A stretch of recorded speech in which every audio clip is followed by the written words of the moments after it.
Mama, Pastor, terima kasih sudah bersedia hadir meluangkan waktu untuk belajar bersama Pastor Tony pada malam ini. Sebelum kita mulai, kita mau buka dengan doa dulu. Saya mohon kesediaan Bu Lili.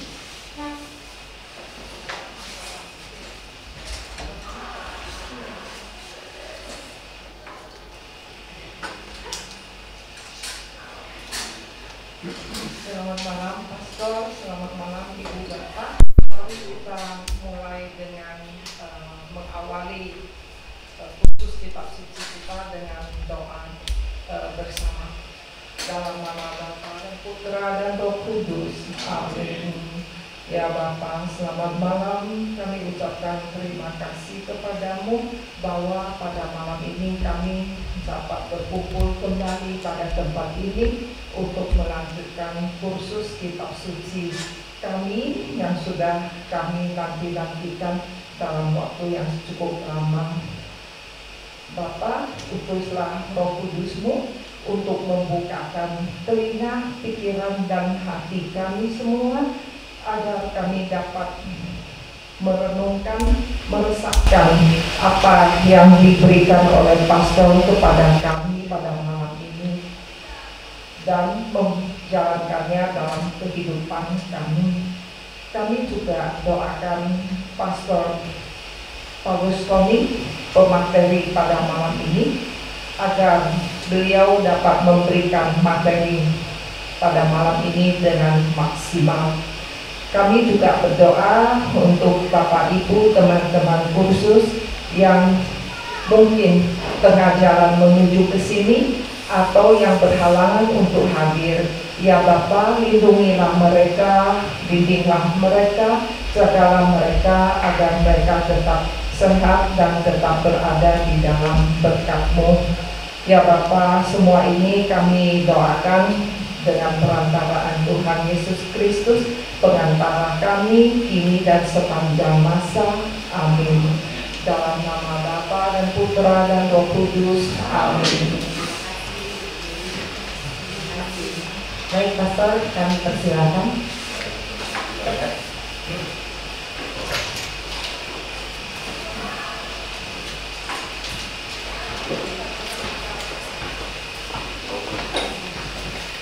Baik, selamat malam Ibu Bapak dan saudara-saudari. 1 bulan lebih kita sempat mulai dari minggu Palma kemarin ya, dan akhirnya kita 1 bulan lebih dengan segala acara kita baik di paroki maupun juga acara saya juga, sehingga pada malam ini kita bisa melanjutkan kursus kita tentang tokoh-tokoh kitab suci. Jadi malam ini saya menawarkan tokoh Daud.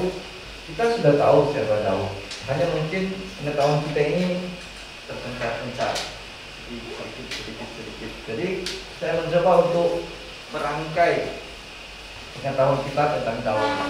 Jadi apa yang saya katakan malam ini mungkin 80-90% kalian sudah tahu. Hanya coba saya sampaikan dalam satu rangkaian cerita yang mungkin sedikit lebih sedikit lebih teratur, dan juga mungkin ada juga makna rohani dari perjalanan dalam hidup kita yang bisa kita lihat. Jadi bukan sekedar fakta-fakta sejarah, tetapi apa yang bisa kita pelajari dari Daud dan Allah untuk hidup kita.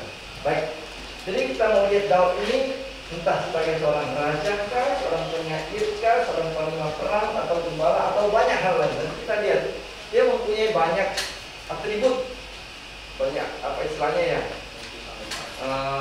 mungkin talenta atau banyak predikatnya. Oh, dia itu seorang ini, dia adalah ini. Kita lihat bagaimana Daud itu dalam dirinya. Nah, siapa Daud? Kita lihat sejarah hidupnya secara singkat sekali. Baik, kita kemarin berhenti siapa di Rut kan? Rut. Lalu dikatakan Rut menikah dengan, masih ingat? Boaz. Boaz mempunyai anak namanya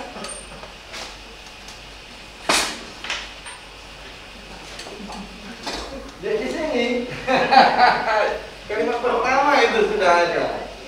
Jadi Boaz dan Rut itu menikah, lahirlah si Obed. Obed itu adalah bapak dari Isai. Isai mempunyai 8 anak. Dan salah satu anaknya adalah itu anak paling bungsu. Anak ke-8. Bisa kita baca di Rut 4 ayat 17 sampai dengan 22.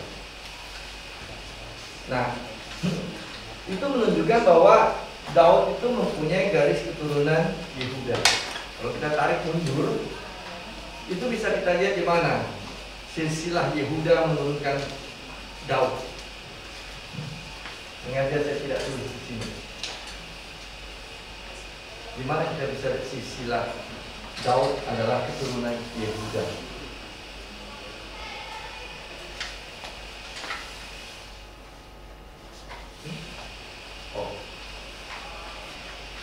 Di silsilah Matius dan silsilah Lukas. Nah, Injil Matius, Injil Lukas itu menurunkan bagaimana sejarah Yesus. Kalau dari Matius itu ditarik Abraham.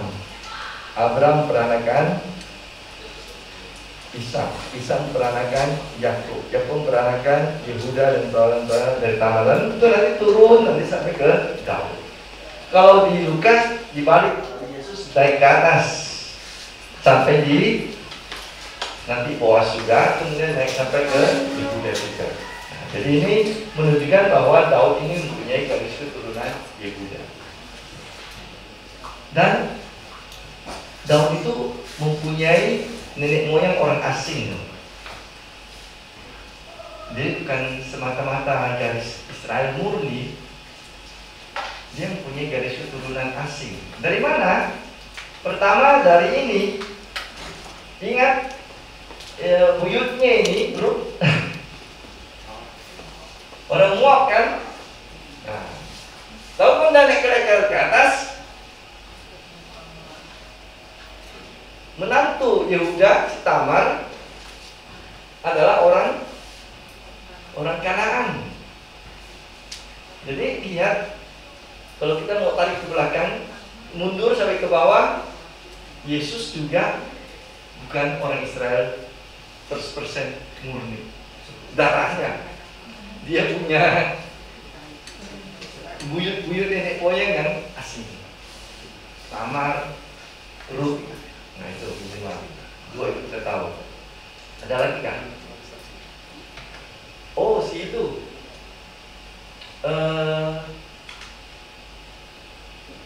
yang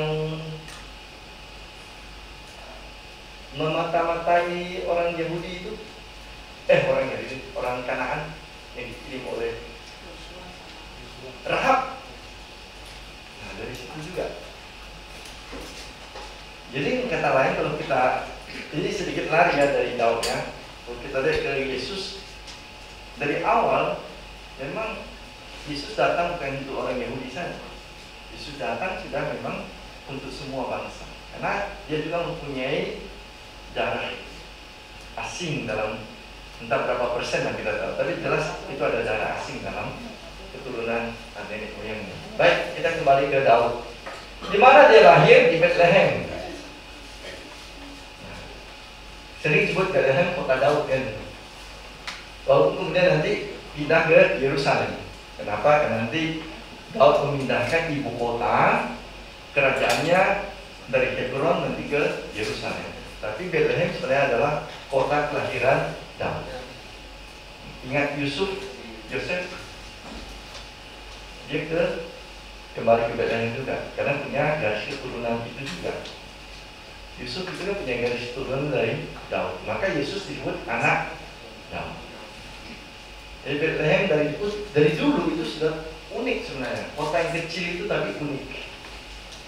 Nanti Daud memerintah di Israel dari tahun 1010 sebelum Masehi sampai dengan tahun 970 sebelum Masehi. 40 tahun dia memerintah Israel. 7 tahun lebih di Hebron, 23 tahun di Yerusalem. Kurang lebih 40 tahun dia memerintah negeri atau kerajaan Israel. Dia adalah putra bungsu dari 8 bersaudara. Bisa kita lihat dalam 1 Samuel 16 10-11. Ini waktu Samuel datang mengurapi mencari raja baru untuk menggantikan siapa? Saul. Saul adalah raja pertama, tapi kemudian Saul melanggar perintah Tuhan, tidak taat kepada Tuhan, maka Tuhan memilih raja yang baru, dan Samuel diutus untuk mencari, mengurapi raja baru itu. Pergilah ia sampai ke Bethlehem, lalu masuk ke rumah Isai. Ada 7 anak yang laki-laki lewat yang gagah perkasa. Bukan ini, kata Tuhan. Akhirnya, semua inikah anakmu? Oh, masih ada 1 yang kecil, yang bungsu. Dia sedang menggembalakan domba. Panggil dia. Kalau sebelum dia masuk, kita belum makan-makan, kata Samuel. Akhirnya Daud masuk. Lalu Tuhan berbicara pada Samuel, inilah orangnya. Masih muda, tetapi Tuhan tidak melihat penampilan lahiriah, Tuhan melihat hati.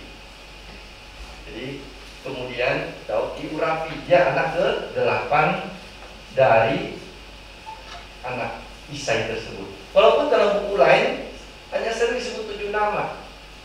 Satu Tawaris saja itu ada disebut bahwa Daud 7 orang. Kenapa sini 8 di buku lain 7? Kemungkinannya begini. Dari 8 anak itu hanya 7 yang mempunyai keturunan. 1 tidak mempunyai keturunan, dan mungkin karena itu dicabut namanya dari daftar di Tawarik. Itu penjelasan dari para ahli. Mengapa di sini disebut 8 anak, kemudian di sana hanya 7? Yang mana benar? Dua-duanya benar, tapi kemungkinan 7 itu kenapa? Karena orang Israel kan mirip dengan orang Asia ya. Orang Israel itu orang Asia loh sebenarnya. Kalau tidak mempunyai keturunan berarti stop di situ. Hilang dia, hilang. Nah, jadi mungkin dari daftar silsilahnya nama yang 1 anak itu dihilangkan dari daftar karena tidak mempunyai keturunan. Dan kita ingat dalam kisah terutama wanita-wanita yang tidak punya keturunan itu dianggap sebagai kutukan atau aib. Tidak punya anak memang dianggap sebagai kutukan atau aib pada zaman itu. Nah, Daud ini walaupun tenang-tenang, rupanya banyak istrinya juga.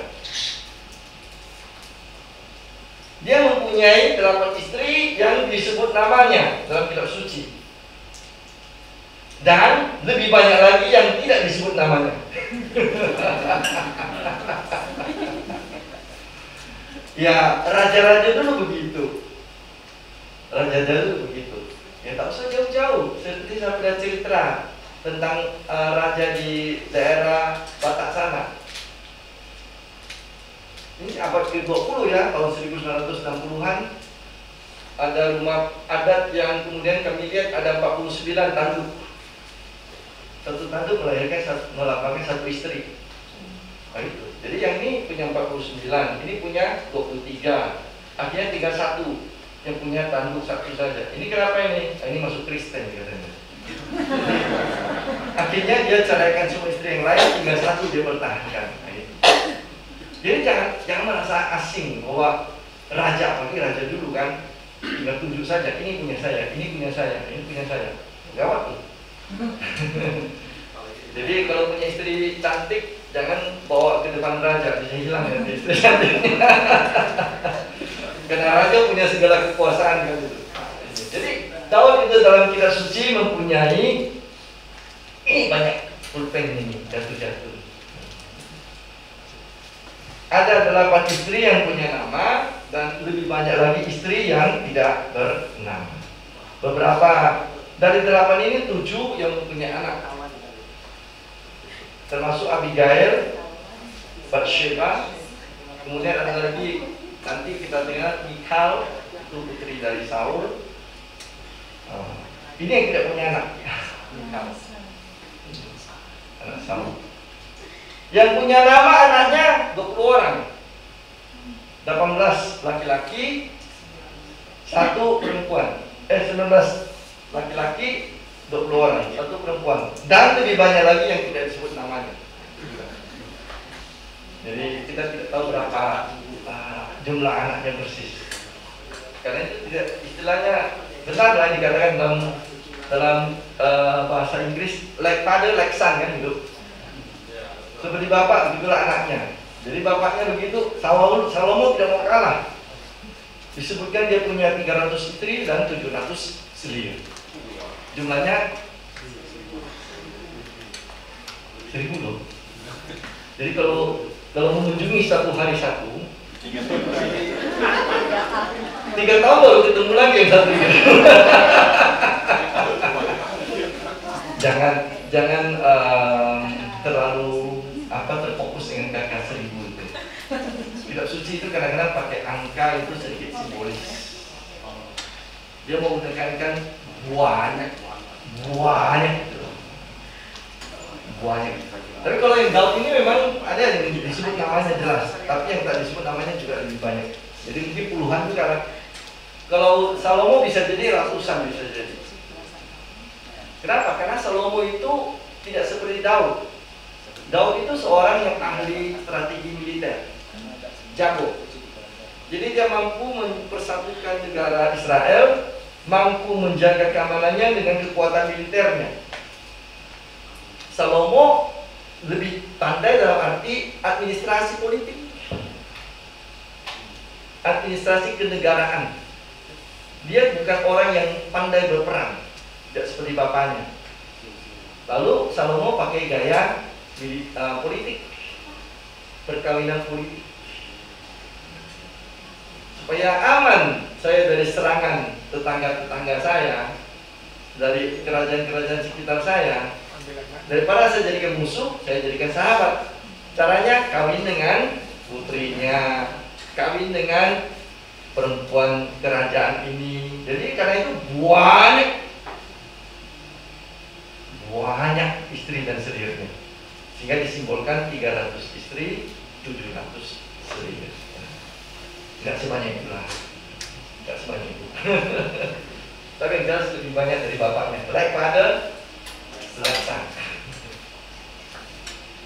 Nah, siapa Daud? Daud sering disebut gembala, karena memang dia lahir dari keluarga gembala kan. Waktu dia dipanggil oleh bapaknya, diurapi oleh Samuel, dia datang sebagai seorang gembala. Dia seorang seniman, pemusik dan penyair. Dikatakan ketika Saul sering terganggu ketenangan jiwanya, maka Daud memainkan alat musik. Dan terkenalah musik Daud ialah harpanya, harpa yang seperti ini itu. Lalu ketika dia memainkan musik, jiwa Saul menjadi tenang. Roh yang mengganggu dia, roh jahat itu diusir pergi. Jadi kalau misalnya ada roh jahat, mainkanlah alat musik yang indah, itu nanti lari.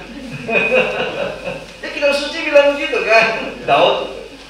Jadi belajar main alat musik itu bagus juga, mengusir yang jahat lari dari kita. Nah, kalau ada orang lain dari kita pun, cobalah kalau kita sudah main musik dengan tenang, maka ada lagi pikiran yang jahat di kepala kita kan itu. Betul kan? Jadi Daud memang seorang pemusik dan seorang penyair. Dalam arti dia menulis mazmur. Ada banyak mazmur yang ditulis oleh Daud.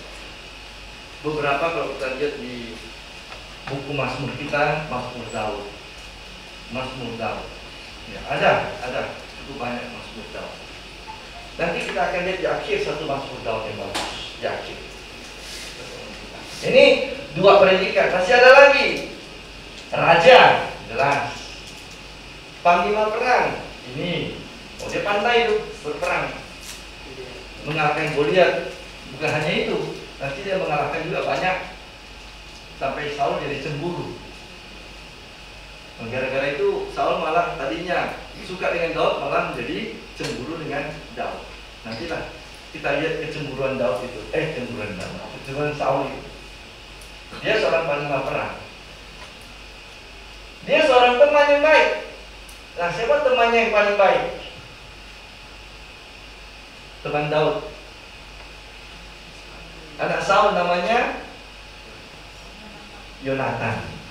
Daud dan Yonatan berteman sangat baik. Bahkan Yonatan berkali-kali menolong Daud ketika Daud mau dijebak oleh Saul, mau dibunuh oleh Saul. Yonatan yang memberitahu, begini, kalau itu kita buat begini. Yonatan yang menyelamatkan Daud. Dan nanti waktu Yonatan mati, Daud itu sungguh-sungguh menangisi Yonatan. Ketika Yonatan mati bertempur bersama dengan Saul melawan musuh, lalu mereka kalah perang dan mati terbunuh, Daud benar-benar patah hati, hancur hatinya, menangisi kematian Saul dan Yonatan. Tapi juga Daud seorang fugitivus, seorang yang pelarian. Kenapa? Karena dia dicemburui oleh Saul, bahkan akan dibunuh oleh Saul. Pertama dengan ketika Daud sedang memainkan musik, malah Saul melemparkan lembing. Untunglah Daud masih cukup gesit menyelamatkan dirinya, dan kemudian Saul harus lari. Walaupun dia tadinya menyelamatkan orang Israel, membunuh Goliat, kemudian mengalahkan begitu banyak musuh orang Israel, dia harus lari karena kecemburuan, kedengkian dari si Saul itu. Dia seorang pelarian. Dia seorang politikus. Walaupun tidak sepandai anaknya, dia bisa memainkan bagaimana ya, mengambil hati orang. Contoh, sebenarnya Saul dengan Daud, setelah Daud dilantik jadi raja, keluarga Saul dan keluarga Daud sebenarnya sudah tidak cocok lagi. Karena Saul menganggap, atau keluarganya menganggap bahwa Daud ini musuh mereka. Tetapi ketika Daud sudah berkuasa jadi raja, dia malah mengampuni, membaiki keturunan dari Saul. Dia mengambil mereka jadi sebagai temannya. Jadi dia tidak menjadi orang yang mengalahkan musuhnya dengan kekerasan, tapi dengan kelembutan. Jadi dia itu tidak membalas yang jahat dengan yang jahat pada tahap tertentu. Nanti kita lihat lagi yang wajah lain dari Daud. Ini sekarang kita lihat adalah Daud pertama ketika dia masih sedang menapaki dunia politik. Dia seorang politikus. Dia seorang nabi juga, dianggap dalam kitab suci. Dia sebagai seorang nabi karena dia juga mengurus misalnya tabut perjanjian. Dia juga mencoba untuk mengurus skema perjanjian di Turki. Dia juga orang yang kira-kira membawakan pesan Allah. Ini seorang nabi.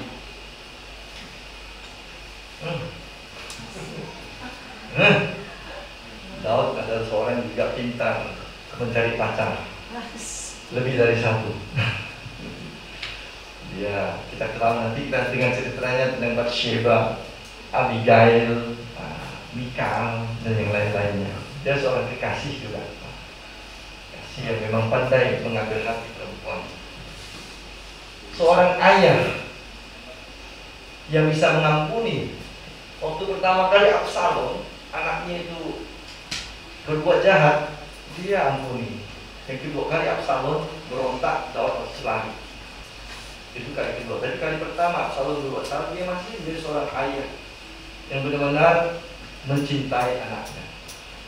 Dan Yoab waktu itu yang membawa kembali Absalom supaya diampuni oleh Daud. Ini seorang ayah. Tapi kita lihat ini, Daud adalah orang yang memang berzina. Jadi karena itu pastor paroki kalau naik ke Soto itu hati-hati sedikit ya. Dan pastor paroki juga kalau lihat saya naik ke Soto, dia terus matanya lihat ini. Matanya kemana nih pastor paroki? Tempat orang sedang mandi atau tidak gitu. Sungai Kapuas. Sungai Kapuas itu ada ibu-ibu yang mandinya, ada ya dia kelihatan. Tapi ada ibu-ibu yang sedang latihan tuh di bawah tuh. Nah, Tidak nampak. Jadi dia di Soto mengintip Bathsheba sedang mandi, dan gara-gara itulah terjadi cerita yang tidak nyaman gitu kan. Nah, kita tahu ceritanya, tak usah saya ulangi. Tahu? Ada yang masih bingung? Daud naik ke atas Soto. Di sekitar kerajaan itu ada banyak tempat-tempat rumah-rumah tentara. Salah satu tentara namanya Uria, orang asing, orang Het. Jadi tentara Daud tidak hanya datang dari orang Yahudi, dia juga punya tentara-tentara dari suku bangsa asing. Uria ini salah satu tentaranya, namanya dari suku Het, namanya Uria. Uria sedang pergi berperang keluar membela kerajaan Israel. Nah, waktu itu siang hari, tengah hari, panas. Istri Uria namanya Batsheba merasa gerah. Kebetulan tempat mandinya itu di atap mereka. Siangnya istana Daud lebih tinggi lagi. Jadi Batsheba pikir sudah aman dia di atas, tidak ada mengintip. Daud dari atas, wih. Akhirnya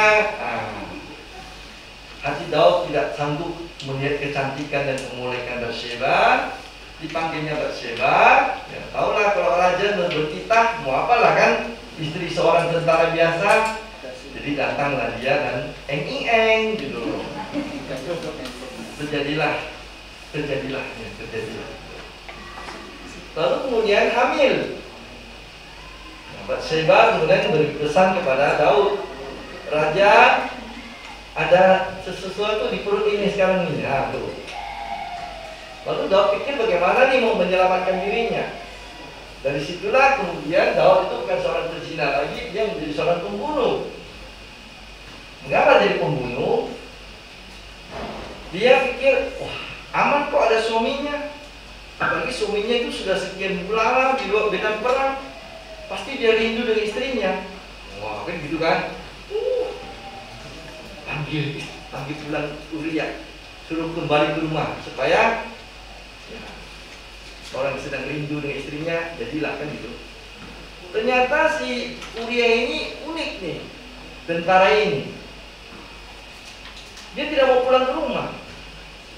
Dia di tepi pintu kerajaan itu, di situ bertemu dengan teman-temannya. Lalu suatu malam diberitahu oleh panglima perangnya, si Uria itu nggak pulang ke rumah. Wah, kok gitu? Ya udah, panggil lagi. Dikasih minum banyak-banyak. Mabuk. Anggur terbaik. Supaya kalau mabuk kan, gitu. Dia dikasih minum mabuk, tapi dia nggak mau pulang juga. Tentara tinggal di pintu gerbang. Lalu dipanggillah dia. Kenapa nggak pulang-pulang? Raja, saya sudah bernazar. Sebelum musuh dikalahkan, aku tidak mau pulang ke rumah tidur dengan istriku. Harus mengalahkan dulu musuh. Bah, gawat. Ya sudah, Daud kemudian merancang pembunuhan. Dari aktor seperti Sambo lagi.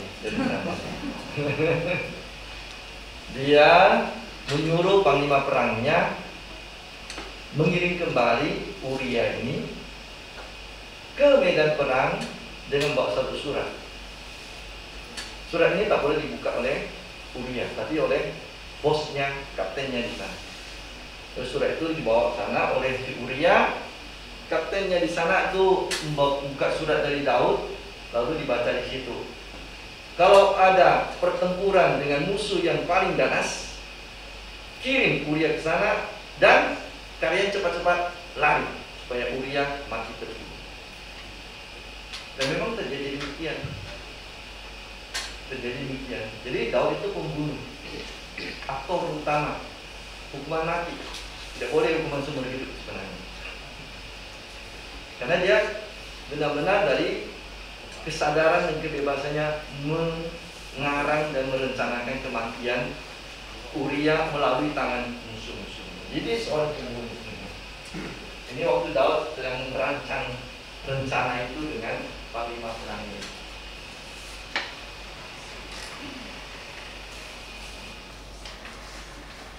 Tetapi setelah Daud ditegur oleh si Nathan, Nabi Nathan, akhirnya Daud bertobat juga. Dia menyesal atas kesalahannya. Nanti kita lihat Mazmur dari yang dikarang oleh Daud itu dia menyesali kesalahannya. Mazmur 51, Mazmur 23, antara lain adalah Mazmur karangan Daud. Dia bertobat, walaupun dia harus membayar harga dari kesalahannya. Jadi bertobat tapi memang dia harus membayar kesalahannya. Yang pertama, anak dari pergaulannya yang lahir dengan Bathsheba itu mati. Anak yang lahir dari Bathsheba itu yang pertama ya, dari perzinahan itu mati. Salomo adalah anak yang lahir setelah dia menikah resmi dengan, jadi bukan anak haram istilahnya, jadi itu legal. Setelah Uria meninggal, lalu benar-benar Daud menikah dengan Bathsheba dan akhirnya Salomo. Tapi dia bertobat, itu satu. Yang kedua, harga yang harus dibayar oleh Daud ialah ia tidak boleh mendirikan bait Allah. Dia ingin mendirikan bait Allah, Allah mengatakan bukan kamu, nanti anakmu. Jadi untuk Allah tangan Daud sudah terlalu kotor untuk mendirikan bait Allah. Dan yang ketiga yang lebih parah, bukan hanya soal bait Allah, keluarga Daud nanti akan hancur. Dan memang terjadi. Jadi keluarganya itu akan hancur. Jadi itu antara lain dari harga yang harus dibayar oleh Daud. Walaupun dia diampuni dosanya oleh Tuhan, tapi dia harus membayar juga kesalahan-kesalahannya. Tapi yang menarik ialah ini, Daud dianggap sebagai gambaran dari Yesus yang akan datang. Maka disebut Yesus anak Daud. Dari keturunan Daud akan datang Mesias. Jadi anak Daud, Hosana anak Daud yang kita suarakan pada Minggu Palma itu mengambil ini, bahwa dia seolah-olah menjadi gambaran Yesus yang akan muncul itu, Mesias. Jadi menarik bagaimana kitab suci melukiskan seseorang dengan segala jatuh bangunnya, tetapi kemudian justru gambaran tentang Yesus datang dari orang yang seperti ini juga. Nanti kita lihat bagian refleksi akhir tentang inilah, tentang gambaran-gambaran tentang siapa Daud. Ada banyak dari dalam kitab suci kita, ada banyak sekali. Nah, kita coba lihat latar belakang dari hidup Daud. Ia lahir dari keluarga gembala di Bethlehem. Bisa kita lihat di buku 1 Samuel 17:12, 16:11. Bisa lihat sendiri. Ia diurapi Samuel sebagai raja menggantikan Saul, karena Saul tidak mau taat kepada Allah. Nah, ini referensi teksnya. Ia kemudian melayani Saul, menenangkan Saul dengan musiknya, membawa perisai Saul kalau pergi berperang, bahkan kemudian juga nanti dia berperang bersama dengan Saul. Ia adalah teman baik dari Yonatan yang akan menjadi ipar, karena saudari Yonatan, Michal, putri Saul, ini 1 Samuel ini menjadi 1 Samuel ini menikah dengan Daud. 1 Samuel 18:20-21. Lalu Daud terkenal dengan kemampuannya mengalahkan Goliat. Lalu kita lihat gambarnya dengan apa namanya itu, ketapel yang istilahnya itu ya. Kalau ketapel kan ini kan, mereka pakai sistem ayun. Nah, caranya lain, mereka ayunkan sehingga lebih kuat nampaknya, lebih tinggi juga. Dan ini yang buat Saul cemburu. Dia menjadi idola kaum wanita. Coba buka 1 Samuel 18:6-9. Apa yang terjadi di situ? 1 Samuel bab 18 ayat 6 sampai dengan 9.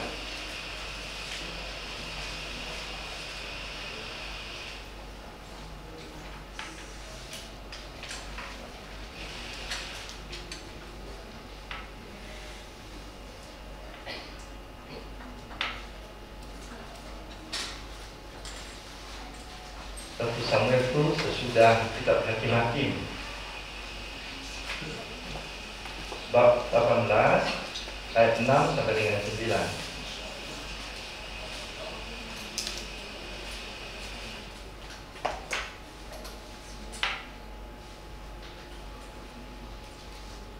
Ada temukan? Ayo, siapa membaca agak kuat? Tetapi pada waktu mereka pulang, ketika Daud kembali sesudah mengalahkan orang Filistin itu, keluarlah orang-orang perempuan dari segala kota Israel menyongsong Raja Saul sambil menyanyi dan menari-nari dengan memukul rebana, dengan bersukaria dan dengan membunyikan gerincing. Dan perempuan yang menari-nari itu menyanyi berbalas-balasan, katanya, Saul mengalahkan beribu-ribu musuh, tetapi Daud berlaksa-laksa. Lalu bangkitlah amarah Saul dengan sangat, dan perkataan itu menyebalkan hatinya, sebab pikirnya, kepada Daud diperhitungkan mereka berlaksa-laksa, tetapi kepadaku diperhitungkannya beribu-ribu. Akhir-akhirnya jabatan raja itu pun jatuh kepadanya. Baik, terima kasih. Jadi perempuan-perempuan itu semua keluar. Wah, Saul juga senang kan, dia raja. Wush, aku disambut. Apalagi dengan Saul mengalahkan beribu-ribu. Wih, Daud berlaksa-laksa, mati aku. Laksa itu 10.000. Itu bahasa lama, bahasa baru nggak dipakai lagi. Nah, laksa itu 10.000. Bukan makanannya. Ada makanan laksa juga. Itu enak loh. Itu ada santan, ada udang gitu. Dikasih lagi lontong, itu mau makan laksa. Tunggu nanti Imlek biasanya keluar. Laksa itu adalah 10.000. Itu perhitungan Tiongkok sebenarnya. Tiongkok itu pakai istilah laksa. Jadi bahasa Indonesia sebenarnya tidak, itu satuan dari negara Tiongkok itu ada laksa. Apa dalam bahasa Tiongkok ini? Pan. Ipan. Ipan. Ayo. Cien kan 1000. Wan 10.000. Nah, itu dia. Wan. Itu perhitungan dari Tiongkok. Wan. Iwan 10.000. Kita kan tidak ada ya istilah 10.000. 10.000 saja kan kita sebut. Kalau Tiongkok ada wan. Wan shi ru. Itu orang untuk Imlek dengan wan shi. Artinya puluhan ribu masalah bisa berjalan dengan mulus. Ini Tikuan kan? Ya, bahasa Tiongkok itu Tikuan, Iwan, Wan. Ya, laksa itu Wan. Jadi dari situlah dari situlah Saul berbalik. Tadinya dia sangat menyukai Daud, bahkan semacam memberikan nikah kepada Daud. Bahkan putrinya satu lagi, saya lupa namanya, ada juga diberikan kepada Daud. 2 loh putrinya jadikan istri Daud untuk mengambil hati Daud. Itu mengambil Daud. Jadi putrinya itu diberikannya kepada Daud. Tapi begitu Daud lebih disukai oleh orang-orang Israel, berbalik arah. Ini sayangan saya. Tahtaku nanti juga akan habis. Bukan hanya perempuan suka dengan Daud, tapi juga tahtaku juga akan direbut oleh Daud. Jadi karena itulah kemudian Saul mencari jalan untuk membunuh Daud. Pertama dengan tombak, kedua kemudian mengejar Daud kemana-mana. Jadi ini diincar oleh Saul untuk dibunuh. Dalam 3-4 bab itu banyak usaha Saul untuk mengejar Daud. Setelah tidak berhasil menombak Daud waktu sedang memainkan musik dan Daud lari, di situ dia mulai mencari jalan untuk membunuh Daud. Tapi untunglah ia ditolong oleh Jonathan dan oleh istrinya Mikal. Dan karena tidak ada lagi tempat untuk bersembunyi di kerajaan atau daerah Yahudi, ya karena Saul sedang memerintahkan, jadi banyak anak buahnya, ia melarikan diri ke pihak musuh. Filistin. Padahal tadinya kan mengalahkan Filistin kan. Sekarang dia pergi ke mencari persembunyian ke Filistin. Diterima dan dia menolong Filistin. Tetapi Daud juga cukup cukup masih cukup patriotik lah. Dia menolong Filistin kalau mengalahkan musuh yang bukan orang Yahudi. Nah, jadi kalau misalnya Filistin mau berperang dengan bangsanya, dia tidak ikut berperang. Tapi kalau melawan bangsa asing, dia ikut berperang. Karena dia kan seorang tentara yang jago kan, panglima orang, maka memang dia sangat disukai atau sangat berguna bagi kaum Filistin pada saat itu. Kita lihat Daud mempunyai kualitas yang memang kita katakanlah baik. Dia punya dua kesempatan untuk bunuh Saul, tetapi dia tidak melakukannya. Kesempatan pertama itu kapan? Waktu Daud sedang melarikan diri, mereka bersembunyi di gua. Itu di bab 24 ya. Jadi Daud dengan beberapa temannya bersembunyi di gua. Lalu Saul, mereka juga datang dengan tentara-tentaranya. Tapi dia tidak tahu bahwa Daud ada sembunyi di gua sana, karena banyak gua di daerah itu. Dan kemudian Saul merasa sakit perut. Panggilan alam. Ya, lari-lari dia cari tempat. Siangnya dia masuk gua yang dimana ada Daud di situ. Karena sudah sakit perutnya kan, udah pokoknya di mana ada tempat terangnya di situ. Pas di situ Daud. Sebenarnya kesempatan bagus Daud untuk langsung membunuh Saul. Tapi Daud tidak mau. Dia hanya potong ujung jubahnya, mantolnya. Ujung mantolnya. Nah setelah itu Saul kan keluar. Pergi, baru Daudlah kemudian datang dari agak jauh dari gua, tempatnya agak aman. Baru dia berseru, "Tuanku Saul, Tuanku Saul, mengapa engkau mengejar-ngejar aku? Padahal aku tidak bersalah. Aku punya kesempatan jadi untuk membunuh tuanku. Lihatlah, ini ujung potongan mantel tuanku. Kalau saya berniat jahat, tadi sudah habis nyawa tuanku." Dan Saul waktu itu menyesal. "Oh anakku Daud, maafkan aku begini. Jadi pulanglah Saul. Jadi seolah-olah selesai masalah. Ternyata tidak. Masih banyak roh jahat dalam diri Saul. Kejarnya lagi saat Daud. Nah, kali kedua bab 26. Saul mengejar, lalu mereka malam hari berkemah. Tentu saja kemah Saul adalah yang paling tengah, dikelilingi oleh banyak tentara, ratusan ribuan. Daud, mereka sembunyi jauh di sana, di gunungan agak tinggi, di bukit. Malam hari Allah membuat semua orang tidur.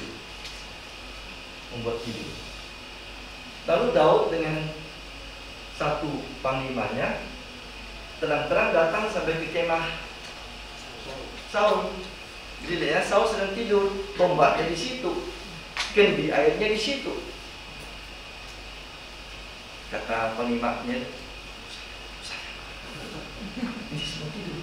Tak boleh. Ini orang yang dipilih oleh Tuhan, diurang oleh Tuhan. Kita ambil saja tombaknya, kita ambil kendinya.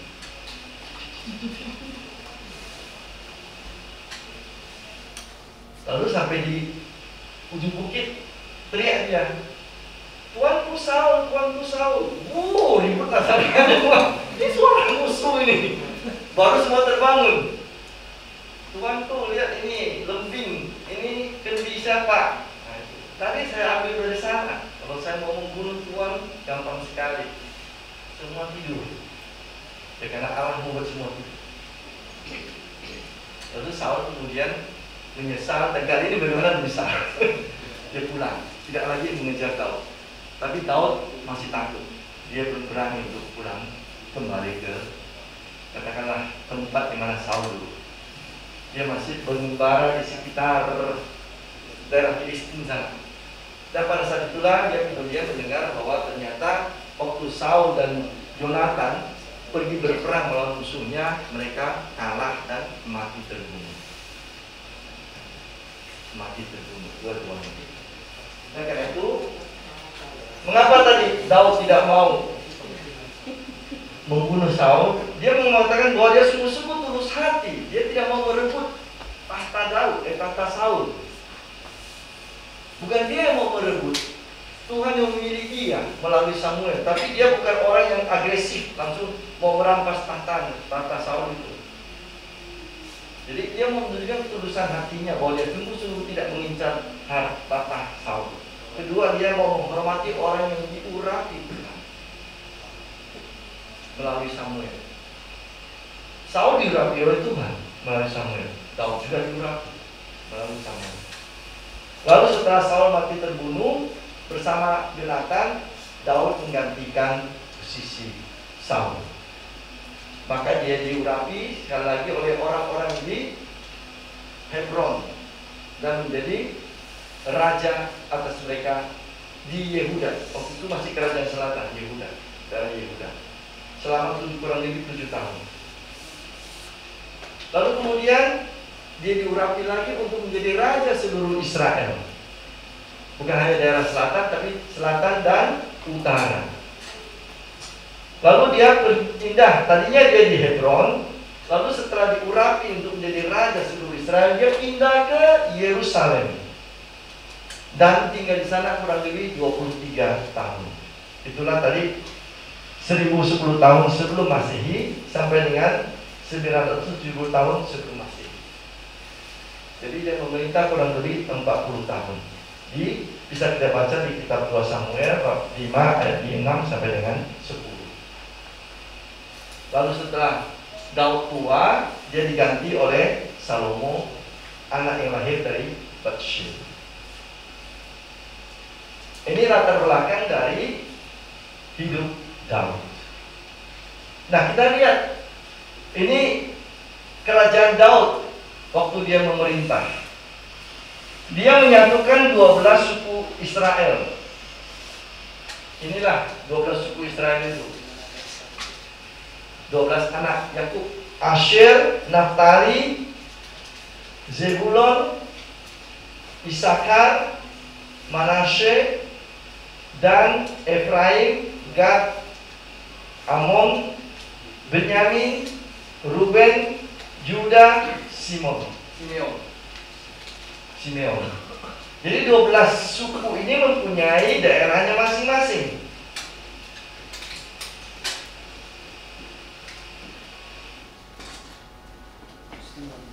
Nah, pertanyaan saya atau pertanyaan kita ialah, mengapa Daud memilih Yerusalem di sini? Kota kecil ini. Itu sebenarnya tidak dimiliki oleh Benyamin, walaupun itu masuk daerah Benyamin. Itu dimiliki oleh suku asing, namanya suku Yebus.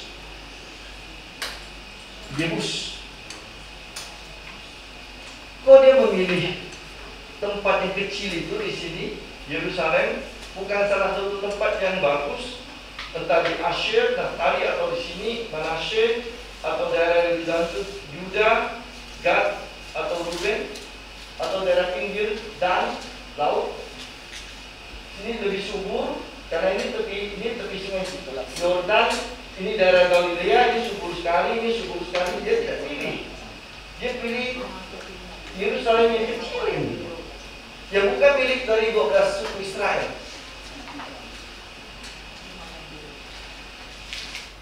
Apa alasan Daud memilih satu kota yang bukan dari bagian dari 12 suku Israel, yang kecil? Inilah kebijaksanaan politik dari Daud. Ini berpikiran politik. kalau dia memilih salah satu tempat dari 12 suku itu, ada ketidaknyamanan, yang lain cemburu. Mengapa pilih itu? Mengapa bukan pilih kami? Jadi dia menghindarkan perselisihan di antara 12 suku Israel. Tidak ada seorang pun yang kalah, semua menang. Dia memilih kota netral, Yerusalem, yang bukan milik salah satu dari 12 suku Israel. Itu satu, menjaga persatuan di antara 12 suku Israel, sehingga tidak ada seorang pun yang merasa dikalahkan.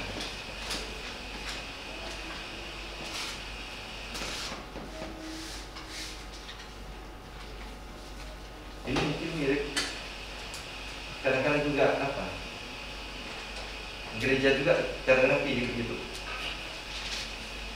Kalau ada dua pihak yang ini tidak bisa salah satu mengalah, dia pilih yang ketiga. Nah, itu yang bisa netral sehingga yang satu yang ini tidak merasa dikalahkan. Gereja kadang-kadang begitu juga ya.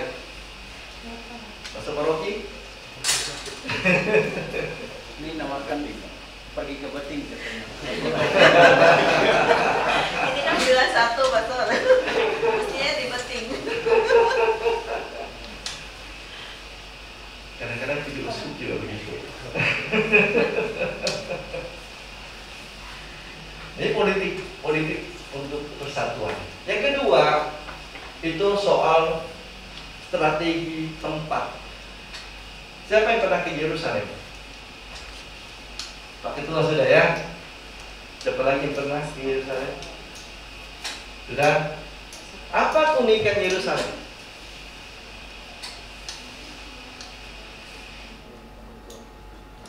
Ya sudah paling ke tanah suci. Apa keunikan Yerusalem? Sudah kan? Pastor Paroki sudah? Pasti sudah. Pak Simon sudah. Pak Simon sudah. Hanya waktu itu tidur ya. Tidur dia. Baik. Yerusalem adalah kota di atas bukit. Dari manapun kita datang, kita naik ke sana. Kita naik ke sana. Maka sering dalam Mazmur dikatakan, mari kita naik ke Yerusalem, bukan pergi ke Yerusalem. Diterjemahkan pergi sebenarnya kurang tepat. Mari kita naik ke Yerusalem. Dari manapun, utara, selatan, timur, barat, itu naik. Mana lebih bagus mempertahankan diri, di bawah atau di atas? Itu dia. Jadi dari segi strategi keamanan, Yerusalem sangat bagus. Dia mempunyai mata airnya, dia punya posisi alam yang sangat strategis. Tinggal dikasih tembok, selesai. Musuh sulit menang melawan orang-orang yang di atas. Hanya sekarang Yerusalem sudah sedikit berubah karena perang ini, sudah bangun ini itu. Jadi kontur yang lama tidak kelihatan terlalu jelas lagi. Kecuali kalau kita datang dari daerah Bukit Sion. Nah, dari Bukit Sion bisa kita lihat ketika berdiri dari kapel Yesus menangisi Yerusalem, bisa kita lihat Yerusalem memang masih di atas. Tapi kalau dari arah sebelah barat agak sulit sekarang ini. Karena terlalu banyak bangunan sekarang. Sudah banyak bangunan. Dulu belum ada banyak bangunan. Dia nampak sekali ada bukit, lalu kota di atas bukit. Nah, sekarang sudah banyak bangunan, jadi kelihatan bukitnya sudah tertutup oleh bangunan yang ada. Yang aslinya adalah seperti yang kalau kita pergi ke daerah Bromo itu, kan ada satu gunung kecil yang di seberang Bromo itu. Apa namanya itu? Gunung apa itu? Seperti itulah kira-kira Yerusalem dulu. Ada satu gunung yang di sebelah Bromo itu. Nah, itu dia sangat bagus posisinya dari segi mempertahankan diri maupun dari segi kesatuan 12 suku Israel. Baik saudara-saudari, apa hal-hal yang baik bisa kita pelajari dari Daud? Dari cerita yang sangat sederhana saya buat. Sebenarnya jauh lebih rumit cerita Daud, tapi saya sederhanakan supaya tidak terlalu banyak detail yang membingungkan kita. Kita sekarang lihat apa hal-hal baik yang kita bisa pelajari dari Daud. Pertama, dia orang yang pun berani. Bayangkanlah anak kecil gembala melawan Goliat. seperti anak SD melawan petinju. Tapi dia berani. Jadi keberanian untuk membela sesuatu yang diyakini, sesuatu yang dicintai, tanpa melihat keadaan fisik. Wah, saya ini bisa atau tidak. Artinya cintanya, keyakinannya itu membuat dia mampu melakukan sesuatu yang menurut kita agak mustahil. Tapi itulah keberanian. Yang kedua, ia percaya kepada Allah. Dia tahu bahwa Tuhan tidak pernah meninggalkan dia. Walaupun dia masih muda, walaupun dia masih tulangnya masih istilahnya belum kuat, kulitnya masih terlalu halus, belum ada kerut-kerut, belum nampak otot yang besar, tetapi ia tahu Allah menyertai dia. Maka dia dengan penuh keyakinan pergi mengalahkan Goliat. Imannya. Yang ketiga, Daud orang yang rendah hati. Itulah tadi bagaimana dia walaupun dilantik oleh Samuel sebagai raja, dia tetap bersedia melayani Saul sebenarnya. Karena ini orang yang diurapi oleh Allah juga. Oke, sekarang mungkin saya dipersiapkan, tapi di depan saya masih ada raja yang resmi. Jadi dia tidak bertenang ke benteng. Oh, sekarang saya jadi raja baru. Turun. Kursinya mana ini untuk saya? Tetap dia melayani, dia mau membantu Saul. Hanya Saul yang cemburu kepada dia. Nah, jadi kerendahan hati Daud tetap ada. Orang yang mampu berjuang dari bawah, melalui jatuh bangun, melalui susah dan senang, dengan tidak memakai semangat instan.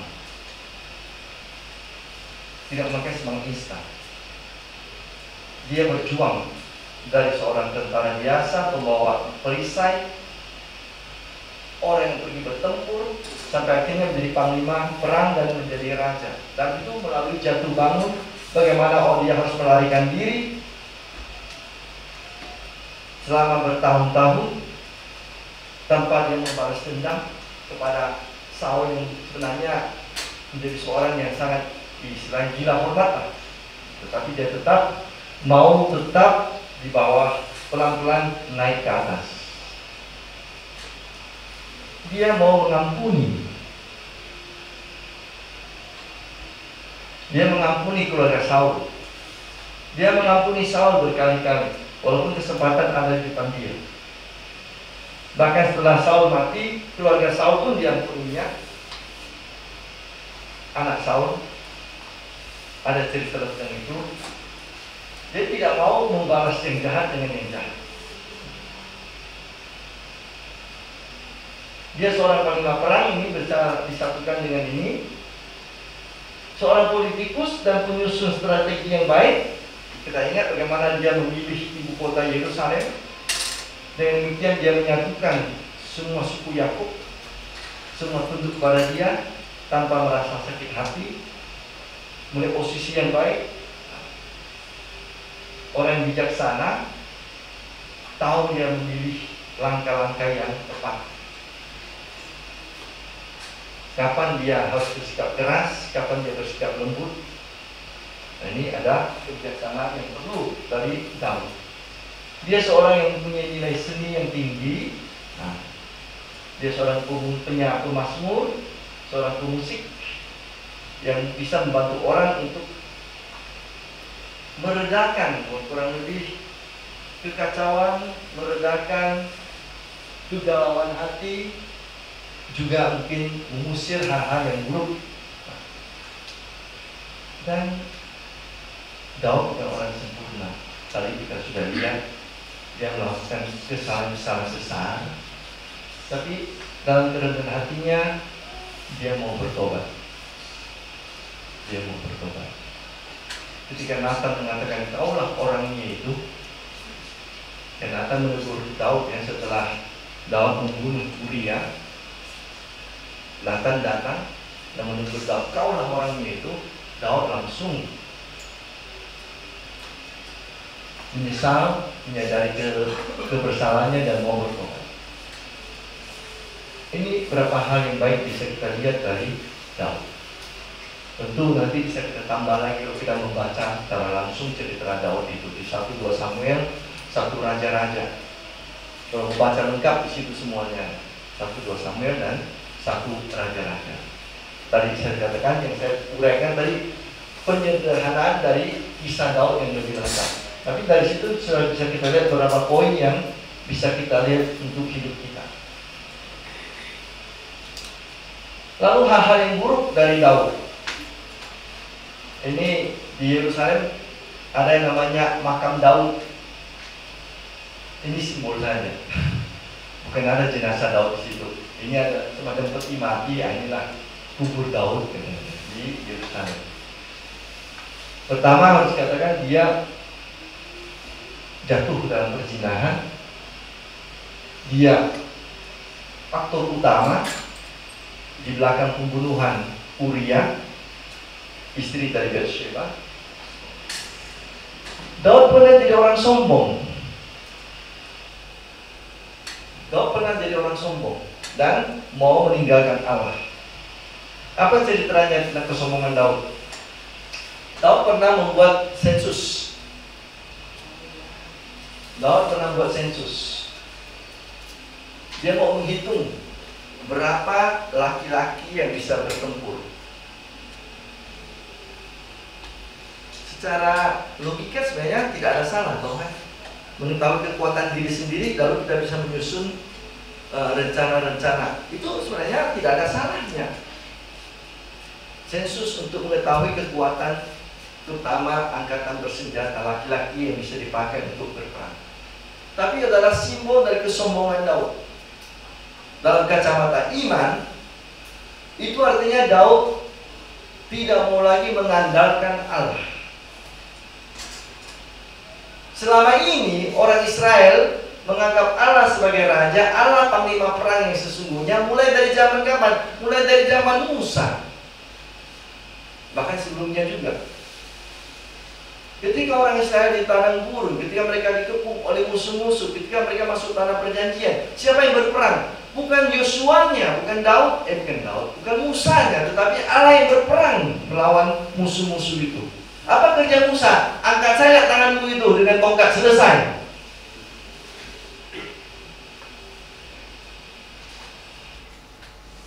Allah yang berperang. Ketika Yosua mau memasuki kota Yeriko yang begitu kuat itu, apa kerja yang diminta oleh Allah? Keliling, jalan aja ke tembok itu di luar tuh, sampai nyanyi kalian 7 hari 7 malam. Nyanyi aja. Hari ke-7 tiup trompet, tembok roboh. Siapa yang berperang? Allah. Begitu juga ketika orang-orang Israel memasuki tanah Kanaan yang bangsanya tinggi-tinggi, besar-besar, raksasa itu, orang Israel kecil-kecil gitu. Mereka menang terus, bukan karena kekuatan mereka, tetapi Allah. Nah, ini yang dilupakan oleh Daud. Jadi Daud sekarang mau berperang dengan kekuatan saya sendiri. Kami punya 300.000 laki-laki, tentara cadangan 2 juta, yang bisa dimobilisasi dari SD SMP masih berapa lagi? Yang bisa masak di belakang. Nah ini berarti Daud itu mau melupakan peran Allah. Daud mau menjadi penguasa di dunia ini dan meninggalkan Allah di belakang. Itu kesombongan Daud. Dan akibatnya apa? Allah mengatakan, Daud pilih 3 hukumanmu. Lalu Daud pusing, aku pilih saja lah penyakit sampar katanya. Daud yang bersalah, tapi rakyatnya yang menderita. Jadi mulai penyakit sampar mulai dari utara, habis semua. Penyakit pes dulu tidak ada obatnya itu. Sampai Yerusalem hari ke-3, waduh, aku kena, janganlah. Tuhan mengampun. Tuhan kemudian mengampuni Daud. Kesombongan Daud itu terlalu, itu bahayanya. ketika orang sudah menang terus, ketika orang berhasil terus, ketika orang berjaya terus, disitulah bahaya kejatuhannya. Kehebatan orang adalah titik lemahnya yang paling kuat. Di mana dia paling hebat, di situ titik lemahnya yang paling besar. Dan Daud jatuh di situ. Lupa daratan. Ini. Lupa daratan yang kuasa, lupa daratan dia gadis cantik. Dan ia menjadi orang tua yang gagal. Dia gagal. Mengapa Absalom melawan dia? Like father, like son.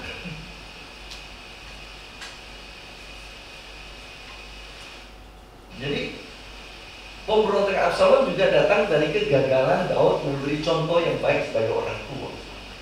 Ya, Absalom. Dan Absalom sendiri akhirnya anaknya melawan dia, bahkan mengambil istri bapaknya dan serirnya, tidur dengan istri dan bapaknya sendiri. Uish. Pokoknya kalau bahasa kitab suci itu ngeri-ngeri sedap juga loh. Tidak semuanya ceritanya indah-indah, tapi itulah gambaran kenyataan dari hidup manusia. Nah, itu gambaran. Jadi dia jadi orang tua yang gagal juga. Benar. Pemberontakan Absalom adalah bagian dari kegagalan Daud. Dia gagal beri contoh dan harus menanggung dari kesalahan dirinya sendiri. Tapi inilah yang menarik. Inilah yang menarik. Kisah Daud adalah suatu kontradiksi, paradoks antara kisah kepahlawanan dan tragedi, antara baik dan jahat. Kenapa? Sebelum muncul kasus Batsheba dan Uria ini, karier Daud adalah karier yang menanjak. Kemuliaan, kejayaan.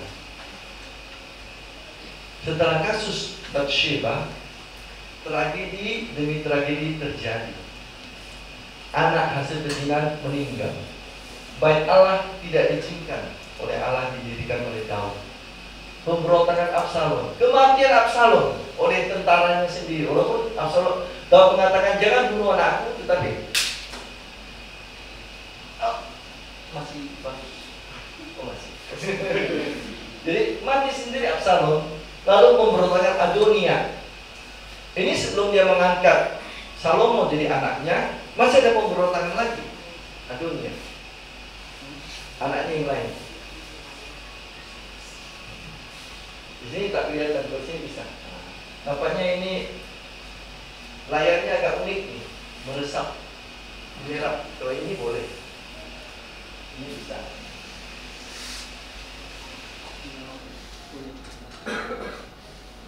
Nah, dalam kitab suci ada banyak kisah tentang Daud.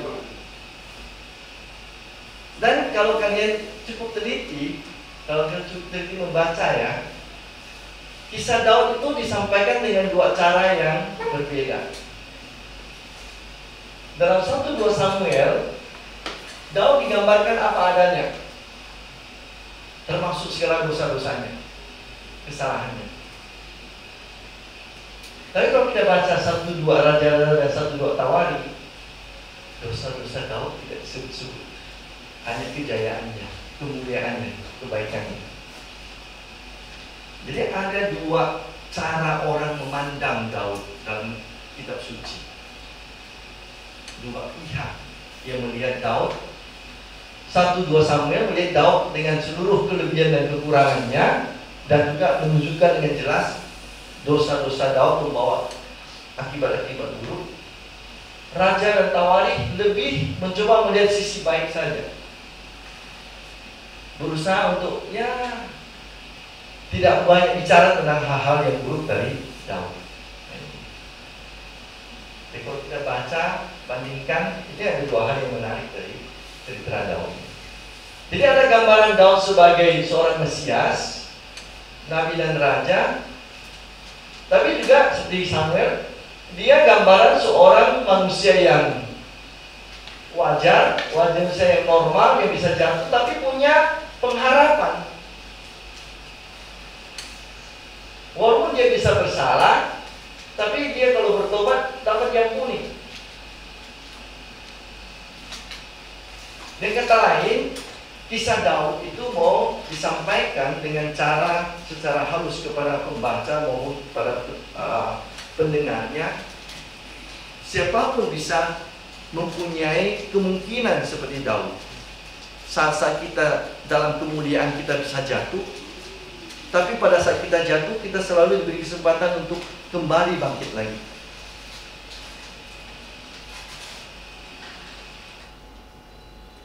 Jadi tidak ada kata selesai. Tidak ada bisa lagi, habis. Dosa Daud berat. Tetapi kalau sungguh orang mau menyesal dan bertobat, Allah memberi pengharapan. Allah masih mengangkat. Allah masih bisa memberikan masa depan. Jadi kisah Daud menggambarkan kepada kita bagaimana Allah sungguh-sungguh Tuhan yang bekerja melalui manusia konkret apa adanya dengan segala hitam putihnya, tetapi sejauh manusia itu mau kembali sungguh-sungguh menyesuaikan dirinya dengan kehendak Tuhan, bertobat dari kesalahannya, maka berkat Allah masih akan jalan terus. Dan Yesus tetap akan datang dari keturunan Daud. Allah tidak mengubah rencananya, walaupun Daud bersalah, walaupun Yehuda pernah bersalah. Tetap keselamatan garis keturunan Abraham, Ishak, Yakub, Yehuda, Daud sampai dengan Yesus berjalan terus. Jadi ini adalah sekaligus bicara tentang kepahlawanan dan tragedi, kejatuhan dan kebangkitan, pengharapan manusiawi yang beriman, yang bersalah tapi bertobat, diampuni dan mampu menjadi saluran berkat untuk selanjutnya. Nah, karena itulah Mazmur 32 itu yang dikarang Daud itu menceritakan secara singkat sebenarnya pengalaman rohani Daud. Mazmur 32 menceritakan pengalaman rohani Daud, pengakuannya akan kesalahannya, tapi juga bagaimana Allah memberi kesempatan baru kepada orang yang bersalah untuk bangun kembali, dan karena itu Allah patut dipuji atas kebaikannya itu. Nah, coba kita lihat Mazmur 32 ini, kita baca ayat 1, ayat 2, 3, 4, jadi berselang-seling. Kita mulai dari sebelah kiri. Berbahagialah orang yang diampuni pelanggarannya, yang dosanya yang ditutupi. Berbahagialah manusia yang kesalahannya tidak diperhitungkan Tuhan, dan yang tidak berjiwa penipu. Selama aku berdiam diri, tulang-tulangku menjadi lesu, karena aku mengeluh sepanjang hari. Sebab siang malam akan mengenakan aku dengan berat, sumsumku menjadi kering, seperti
bagian ringkasan dari pengalaman Daud. Kalau kita baca dengan baik di sini, sebenarnya dia mengungkapkan dosanya, kesalahannya. Dia mengaku, dia tidak mau menutup, tidak mau berdalih. Sebenarnya bukan salah saya itu. Bathsheba-nya itu yang kurang ajar. Tahu di atas ada raja masih mandi di situ. Tapi dia salah. Tak usah lagi mencari alasan siapa orang lain, tidak mencari kambing hitam. Aku yang salah ya memang. Aku akui kesalahanku, pelanggaranku. Tapi karena itu Tuhan bersedia mengampuninya. Maka ketika banjir besar ini simbol kan, bencana datang, itu tidak melanggar. Kalau orang-orang mau menjadi orang yang rendah hati, tidak seperti kuda atau bagal, maksudnya keledai yang keras kepala, maka orang-orang seperti itu dia akan bisa diampuni oleh Tuhan. Kalau dia keras kepala, memang dia akan mendapatkan bencana. Orang yang percaya kepada Tuhan dikelilinginya dengan kasih setia. Maka kalimat terakhir adalah selalu pujian. Bersukacitalah dalam Tuhan dan bersorak-soraklah, hai orang-orang benar. Bersorak-sorailah, hai orang-orang jujur. Ini salah satu Mazmur yang indah. Kalau mau baca lagi Mazmur yang lain, silahkan bisa di rumah masing-masing. Nanti Mazmur 51 itu bagus sekali juga. Itu diungkapkan oleh Daud setelah Nathan menegur Daud. Mazmur 51 itu langsung dalam kesesalannya Daud mengarang Mazmur 51. Baik, terima kasih Ibu Bapak dan saudara-saudari. Ini kira-kira beberapa hal yang bisa saya sampaikan tentang tokoh Daud dan hal-hal apa yang bisa kita pelajari dan bagaimana kita melihat Allah bekerja dalam pribadi Daud. Terima kasih.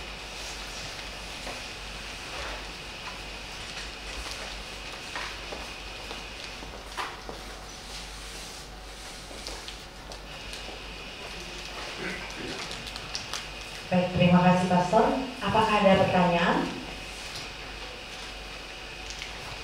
Tidak ada. Baik, angkat dulu deh.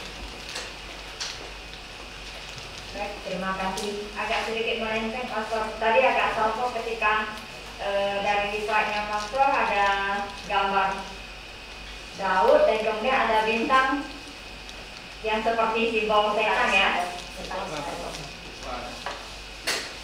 Dan di peti matinya juga seperti itu. Ada harta dan juga ada bintang. Iya. Kok seperti bintang setan gitu. Terima kasih. Ini adalah bintang Daud. Jadi orang Israel itu sekarang punya bendera.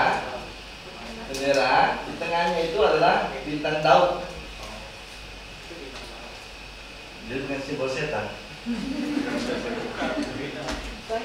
Ya, yang setan itu yang apa namanya itu Freemason itu ya, macam-macam itu mengambil segitiganya.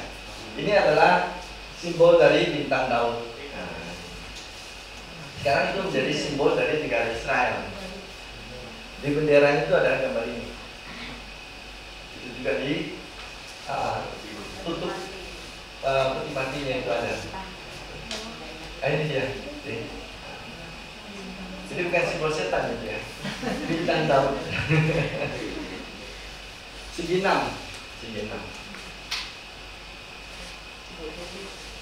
Oh, ini. Terima kasih Pater. Pater, mungkin pertanyaan saya yang agak membingungkan saya. Karena Raja Daud itu sebenarnya itu kan mungkin sudah direncanakan oleh Tuhan bahwa beliaulah yang sebenarnya citra dari Tuhan Yesus yang akan datang. Dan juga sebenarnya dia adalah seorang raja yang penuh kemuliaan sebelum dia jatuh di dalam dosa dengan Bathsheba.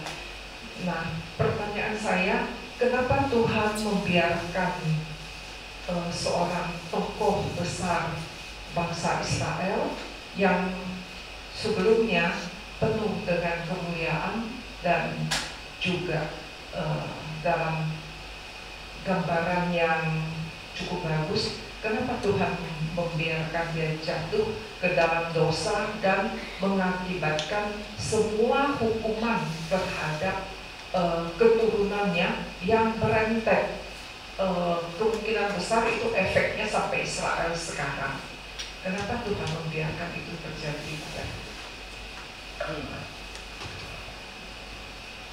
Kalau orang kitab suci dulu, katakanlah abad pertama, abad sebelumnya, mereka akan mengatakan seperti kata Yesaya, bahwa segala-galanya disebabkan oleh Tuhan. Allah adalah kausa prima, istilah bahasa Latin. Allah adalah penyebab pertama.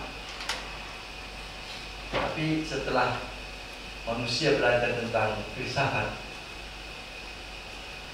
mulai dari keempat, kelima, dan sampai sekarang, manusia belajar bahwa Allah menciptakan manusia lengkap dengan kebebasan untuk memilih. Dan karena itulah manusia berbeda dengan ciptaan-ciptaan lain. Kalau hewan lain, semua bergerak karena naluri. Kalau lapar saya makan, kalau marah saya menyerang atau saya lari. Nah, itu naluri, insting. Manusia punya kemungkinan untuk berpikir dan memilih. Dan itulah yang membuat manusia berbeda dari ciptaan-ciptaan lain. Kalau tanaman, kalau kamu tanam di tempat yang kering, dia akan mati. Kenapa? Dia tidak bisa bergerak sendiri lagi mencari tanah yang subur. Paling-paling dia menjulurkan sedikit badannya. Kalau masih tidak ada matahari kan itu. Kali lagi biji buah-buahan yang tumbuh tiba-tiba di tepi tembok ini, supaya kita kok miring keluar gitu kan. Pohon bunga kita kok miring keluar. Itu naluri mencari sinar matahari. Manusia bisa memilih tinggal di daerah kering, tinggal di daerah basah, di hutan, di kota, di kampung, di desa, termasuk memilih apakah mau melakukan yang baik atau yang jahat.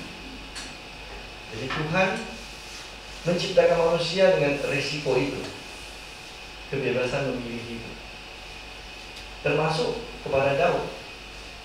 Kamu kuberikan segala kemungkinan untuk menjadi orang yang termulia, orang yang terbesar, tapi saya tidak mau mengontrol kamu bagaimana kamu bertindak dengan kemuliaanmu, dengan kebesaranmu, dengan kuasamu. Kalau kamu mengambil itu sebagai suatu jalan untuk melayani aku, syukur kepada Tuhan. Tapi kalau kamu menggunakan kekuasaan dan kemuliaanmu untuk kepentingan dirimu sendiri, kamu harus menanggung juga risikonya dari kebebasan. Itulah yang terjadi dengan Daud. Bukan Tuhan membiarkan, Tuhan menciptakan manusia, setiap orang dari kita dengan pilihan bebas kita masing-masing. Maka kita diminta untuk memakai ini dan ini, akal budi dan suara hati untuk memilih. Kadang-kadang kita memilih baik, kadang-kadang salah, dan kita harus siap menerima dari risiko pilihan tersebut. Jadi bukan soal Tuhan mau membiarkan atau kalau Tuhan mau mengatur kita bisa. Semua manusia baik bisa. Tapi kita semua sendiri robot. Artinya kita tak bisa berpikir lagi, kenapa? Semua diatur Tuhan, dikontrol. Tak bisa lagi kita mengatur diri kita sendiri, memilih kita mau buat apa, kenapa? Semua diatur dari tekan enter. Nah itu.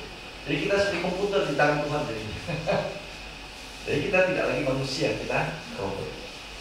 Yang buat kita manusia justru adalah budi kita dan suara kita. Jadi kita punya kebebasan. Salah pilih bahaya. Nah itu makanya. Tapi masih ada kemungkinan bertobat. Walaupun tetap ada harga yang harus dibayar. Apa boleh buat? Karena ya istilahnya seperti gini ya.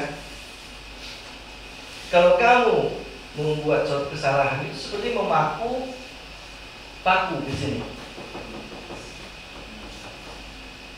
Kamu bertobat, menyesal, Tuhan mengampuni, jelas bisa. Kamu cabut paku itu, tapi ini ada sesuatu bekas kadang-kadang. Tidak bisa lagi kita dempol misalnya. Mungkin kadang-kadang bisa kita dempol. Mungkin bisa, kadang-kadang tak bisa. Tergantung kepada jenis kesalahan kita dan efeknya, dampaknya. Jadi itu juga. Ada hal yang bisa diperbaiki, ada hal yang bisa diperbaiki tetapi meninggalkan bekas. Ada yang bekasnya sangat besar. Daunnya bekasnya lebih besar. Bekasnya lebih besar. Baik, cukup ya. Ya, terima kasih Pastor. Ada dua pertanyaan. Yang pertama kan Daud itu kalau kita baca di Alkitab itu kan digambarkan orang yang sangat mengerti visi hati Tuhan, ya betul ya Pastor ya. Maksudnya dengan Mazmur dari situnya. Nah, boleh nggak kita simpulkan bahwa itu mirip dengan perjalanan hidup manusia ini? Ada saatnya kita diberkati dengan Tuhan, tapi ada saatnya juga memang kita harus mengalami pergumulan dan itu diizinkan itu terjadi. Boleh nggak seperti itu? Kayaknya itu komplit banget sih ini yang Daud ini kalau kita baca. Itu yang satu, Pastor. Terus yang kedua, setelah Daud kan Salomo juga raja kan. Mengapa dalam tadi Pastor katakan itu kita memang lebih menggambarkan Tuhan Yesus itu sebagai sosoknya Daud gitu loh. Mengapa tidak Salomo? Salomo kan raja juga, dan dari segi kebijaksanaan tidak ada yang mampu mengalahkan dia. Dan masing-masing ada plus minusnya antara Pale dan Sam ya. Kesalahan Salomo juga ada, tapi kayaknya mungkin nggak sebanyak Daud ya, Pastor ya. Benar nggak? Mungkin bisa kasih penjelasan. Pastor. Yang kedua dulu ya saya jawab ya. Garis Daud itu bukan lagi datang dari para nabi sesudahnya. Ini sudah ditentukan dari awal. Dari nanti anakmu, dari Mazmur sudah dikatakan dari Daud akan lahir keturunan Mesias. Jadi itu dianggap sebagai satu titik tolak dari bangsa Israel. Kenapa? Karena pada zaman Daudlah bangsa Israel menjadi satu bangsa yang besar.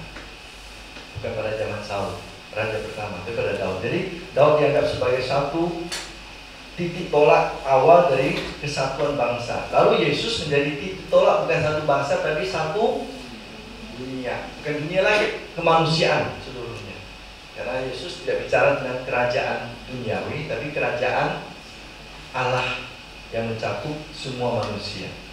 Jadi mengambil titik tolak dari pribadi Daud sebagai kebangkitan bangsa Israel sebagai suatu bangsa, maka Yesus menjadi juga suatu raja yang bukan hanya menguasai manusia zaman itu, tapi dulu sampai dengan sekarang selama-lamanya.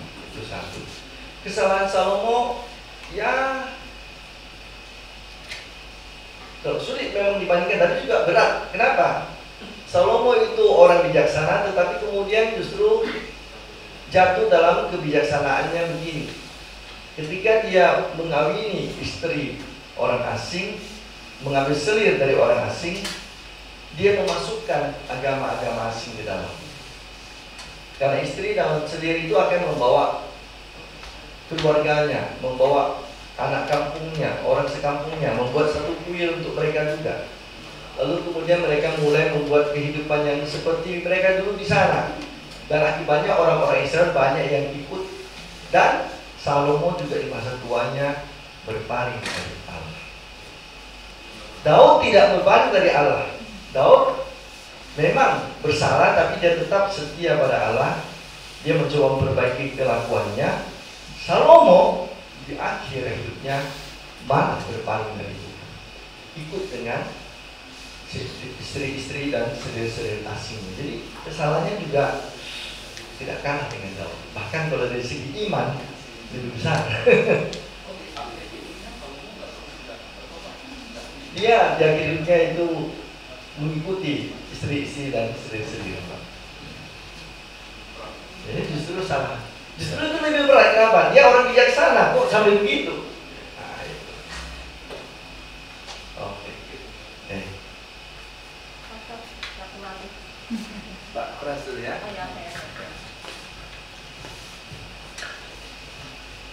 Terima kasih Pastor. Apanya Pastor mendahulukan Latin lagi daripada ibu-ibu? Nah, ternyata sudah duluan. Sudah pernah, jadi Oke Pastor. Jadi gini Pastor, saya andaikan Daud, kemudian Salomo, kemudian Saul itu Katolik. Saya andaikan dulu ya Pastor ya. Jadi beragama Katolik. Nah, dengan bebasnya, punya istri banyak, punya selir yang banyak, bahkan sampai 1000 kali ya. Nah, lalu kalau kita sebagai orang Katolik begitu dibaptis kan harus melaksanakan tugas tugas Yesus kan, imam, nabi dan raja. Raja dengan raja ini ya. Mungkin di antara teman-teman yang ada yang berpikiran seperti saya, mengapa kita sebagai raja sekarang bukan dulu itu? Ya, pertanyaan saya gini Pastor, kalau dulu orang Katolik boleh nikah atau kawin atau berselir ria itu begitu banyak, sekarang cuma satu. Nah, pertanyaannya, kapan orang Katolik itu bertobat untuk dalam hal pernikahan itu? Dengan kata lain, mengapa sekarang hanya boleh nikah satu? Terima kasih Pak.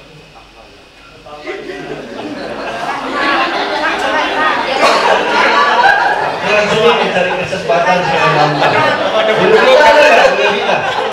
Ini direkam sini loh. Kita itu bisa WhatsApp. Pertanyaan Pak Pransul dan dengan sebenarnya dari awal sudah salah. Kan Yesus mengatakan dari semula tidaklah demikian. Ketika Yesus dicobai oleh orang Farisi, orang Saduki kan gitu. Kehendak Allah yang pertama dari awal adalah satu dan satu. Bukan satu dan tiga atau satu dengan 7. Tapi karena orang belum mengenal kebenaran dari awal, maka hidup dalam kebiasaan dulu. Termasuk para nabi dulu. Musa di sisinya lebih dari satu juga kan gitu. Tetapi dari awal tidaklah demikian. Itu sebenarnya jawaban dari Yesus sudah cukup.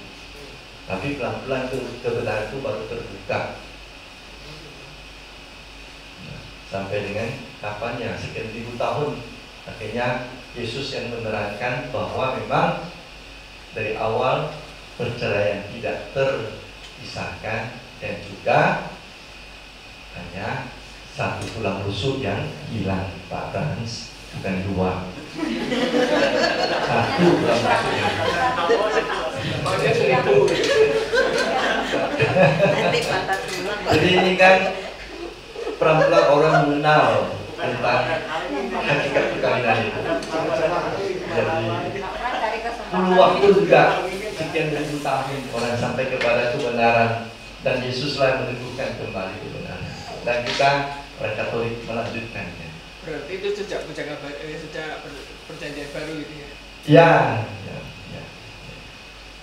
Karena sudah Yesus dari awal tidak ada sedemikian. Allah menciptakan manusia laki-laki dan perempuan satu dan satu. Adam dan Hawa ya, bukan Adam dan Hawa ini nggak ada ya? Nggak ada ini gitu. Hawa, Hawe. Hawa nggak ada. Ada Adam dan Eva, ada Eva. Oh Eva ada. Adam dan Hawa ada Eva. Tergantung bahasanya. Itu siapa ya? Eva itu bis jurusan kucing. Melanjutkan penjelasan pastor tadi mengenai manusia yang diberikan kebebasan ya untuk memilih. Tetapi kemarin Bapak Runga dalam format doa Bapak kami, janganlah masukkan kami ke dalam pencobaan. Karena dari kemarin ikut chat juga dijelasin soal kebebasan ini, dan juga bahwa Tuhan tidak menempatkan kita dalam pencobaan. Tetapi dalam format doa Bapak kami sepertinya kontradiksi. Karena itulah bahasa Italia dan bahasa Prancis mengubah kalimat itu. Sekarang dalam bahasa Italia dan Prancis dikatakan, janganlah Tuhan membiarkan kami jatuh dalam pencobaan. Itu kalimat yang sekarang mereka pakai. Itu kapan mulai berlangsung? Kan sudah 2-3 tahun. Sudah. Di Italia kemarin saya ke Italia, waktu saya ngomong berdoa Bapak kami, terus belepotan saya di belakang karena mengubah kalimat sudah biasa itu tidak gampang. Hanya di Indonesia belum ada Bahasa Inggris belum mengubah, hanya 2 bahasa itu yang sudah mengubah Bapak kami, Perancis dan Italia. Jangan membiarkan kami jatuh dalam mencoba. Jadi bukan Allah yang mencobai, tapi Allah menguatkan kita supaya kita jangan jatuh dalam pencobaan. Jadi sudah diperjelas doa Bapak kami itu, diperjelas. Sebenarnya bukan artinya tidak berubah, diperjelas artinya. Bukan Allah yang mencobai manusia dalam pencobaan, tetapi Allah diharap membantu manusia supaya jangan jatuh dalam pencobaan. Karena dalam surat Yakobus dikatakan Allah tidak pernah mencobai manusia. Surat Yakobus mengatakan yang jelas.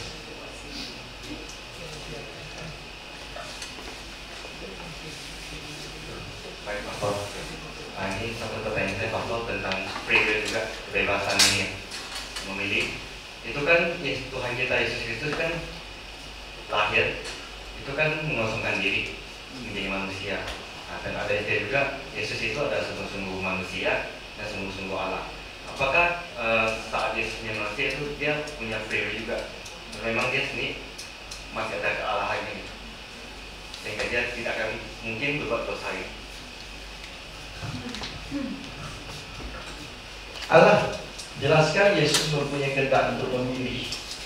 Ingat saja ketika di Taman Getsemani, dia bisa memilih untuk tidak, tapi bukan kehendakku Tuhan, aku mau mengikuti kehendakmu. Saat Yesus mau ditangkap ya di Injil Yohanes, siapa yang kalian cari? Yesus dari Nazaret. Akulah dia. Lalu apa yang terjadi? Semua jatuh. Kan? 2 kali loh terjadi. Jika Yesus mau dengan bebas dia bisa pergi. Toh semua tentara itu semua tergeletak di lantai di tanah. Tapi dia membiarkan dirinya. Dia memilih untuk melaksanakan kehendak Bapaknya. Aku datang bukan untuk melakukan kehendakku, tapi kehendak Bapa yang mengutus aku. Jadi dia sungguh-sungguh memilih untuk mengikuti kehendak Bapaknya, bukan kehendaknya sendiri. Itu jelas Yesus mempunyai kebebasan untuk memilih. Bahkan sejak dari awal tuh, ketika dia turun menjadi manusia, itu adalah kehendaknya untuk menjadi manusia. Kenapa? Menyelamatkan kita. Harga yang dibayar itu silakan, tidak apa-apa boleh buat. Begitulah manusia dengan berharga di depan Tuhan. Dia memilih untuk menebus manusia sebagai manusia dengan derita manusianya. Kalau dia mau membiarkan dirinya disalibkan tapi tanpa derita, bisa. Apa yang tak bisa dibuat oleh anak Allah kan? Tapi dia memilih untuk menderita sebagai manusia. Demikian harga manusia itu begitu mahal. Oke. Apakah ada pertanyaan lagi?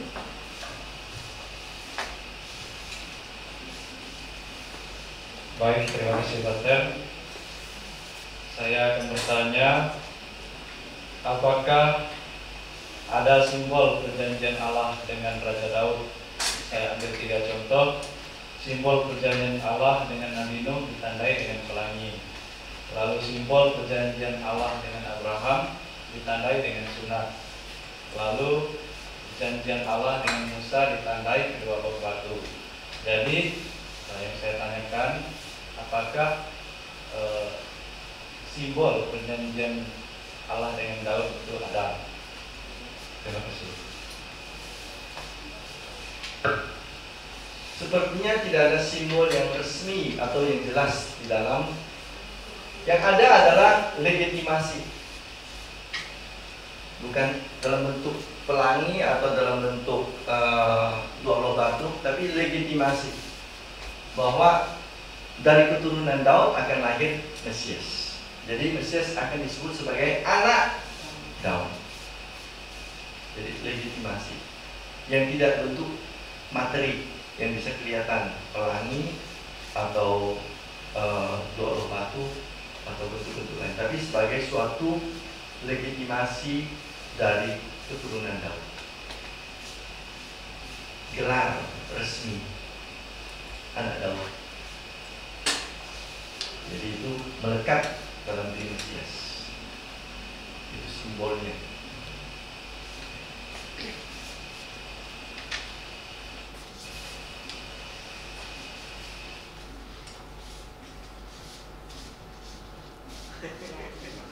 Enak sekali. Mulai lagi.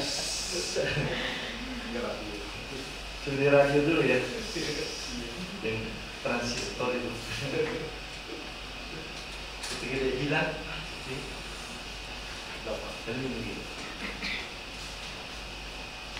itu mungkin seperti kalau kita tiba-tiba masuk ke tempat yang sunyi untuk berdiam diri, meditasi, begitulah. Nah sekarang kita seperti ini. Dunia kita banyak suara, kita tidak salah berapa ributnya ini. Ketika suara itu hilang, enak sekali. Meditasi seperti itu. Ya, jangan dulu. Sudah ya? Ada lagi? Sudah.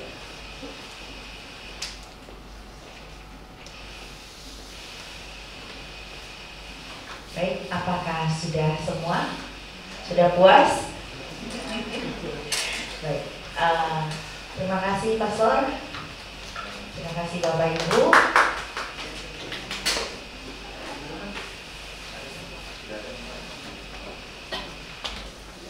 Minggu depan kita ketemu lagi. Apakah ada tokoh yang mau dipilih untuk perjanjian lama?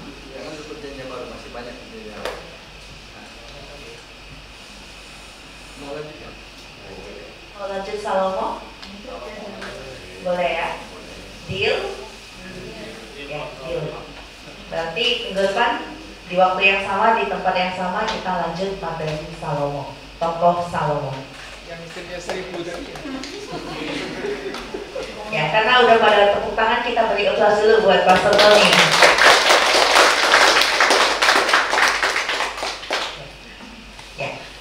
Sebelum pulang kita mau tutup dengan doa. Apakah Pastor Paroki bersedia dan memberi berkat untuk kami semua? Mestinya memberi materi lah ya.